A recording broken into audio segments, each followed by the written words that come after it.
मुसीबती सरयू पर भारी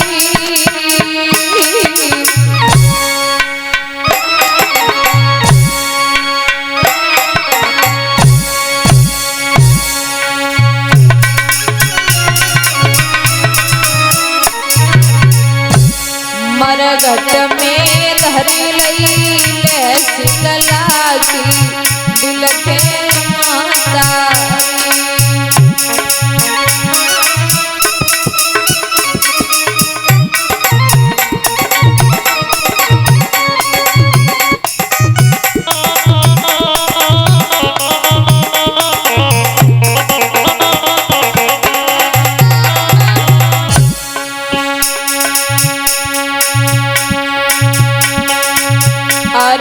करम गति तारे नोय डरे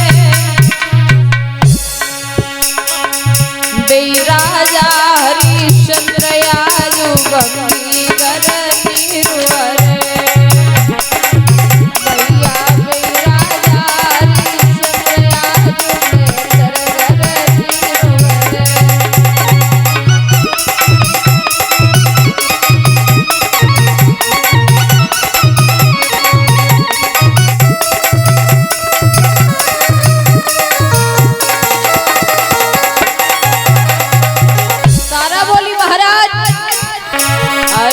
पुत्र की लहस पिया जारो फिर यो बोले हरिश्चंद्र का तारा कफन दे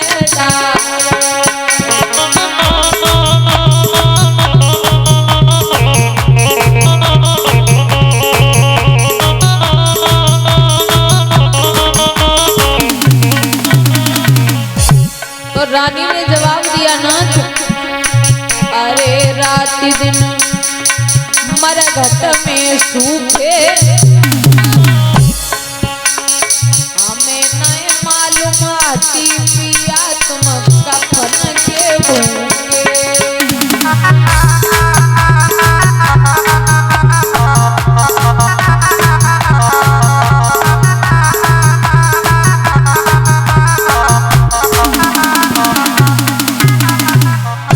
राजा ने जवाब दिया तारा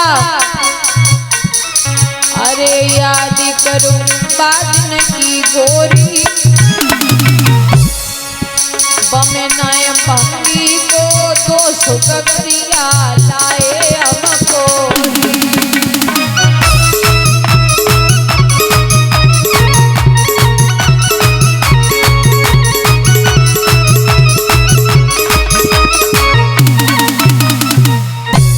रानी ने जो तन पर साड़ी थी वो निकाल के राजा को दी पुत्र का अंतिम संस्कार किया। पास में एक मंदिर था देवी मैया का मां उस मंदिर में जाकर के गिर पड़ी तन पर वस्त्र नहीं है विश्वामित्र को चैन तब भी नहीं पड़ा। चार बालक काशी नगरिया से चुरा के मार के चौराहे पे डाले आवाज लगाई है काशी के लोगों गांव में डाहन आ गई जो बच्चों को खाती है। नर नारी सब इकट्ठे हो गए राजा हरिश्चंद्र को बुलवाया गया बोले डाहन को मारो।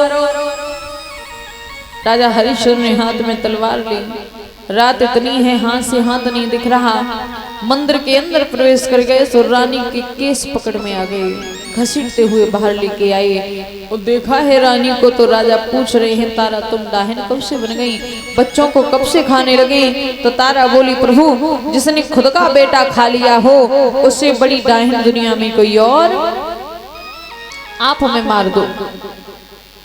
जैसे ही मारने को चले वैसे ही विश्वामित्र ने कलाई पकड़ ली बोले रुको ये पत्नी है आपकी बोले पत्नी है नहीं ये पत्नी थी बोले क्षमा करना मैं तो परीक्षा ले रहा था कुछ मांग लो। सो राजा कहने लगा प्रभु एक ही तो सहारा था जीवन का वो भी आपने छीन लिया। रोहित को जीवन दान दिया और राजा को वरदान दिया मांगो। सो राजा ने जवाब दिया नाथ साईं इतना दीजिए जा मैं कुटुंब समाए और मैं भी भूखा ना रहूं कोई संतन भूखो। रानी से कहा तुम मांगो, तो रानी कहती है सुनो नाथ इतना ही दे दो, जैसे आज आपने हमारी परीक्षा ली है आगे चल के किसी और की ऐसी परीक्षा मत लेना। विश्वामित्र जी महाराज हरिश्चंद्र को अटल व्रत का वरदान देकर के आगे बढ़े। महाराज हरिश्चंद्र पुनः अयोध्या नगरी में आए। बेटा रोहित को अयोध्या का राज्य सौंपा, पत्नी को लेकर के महाराज वन में भजन करने को चले गए। बोल भक्त और भगवान की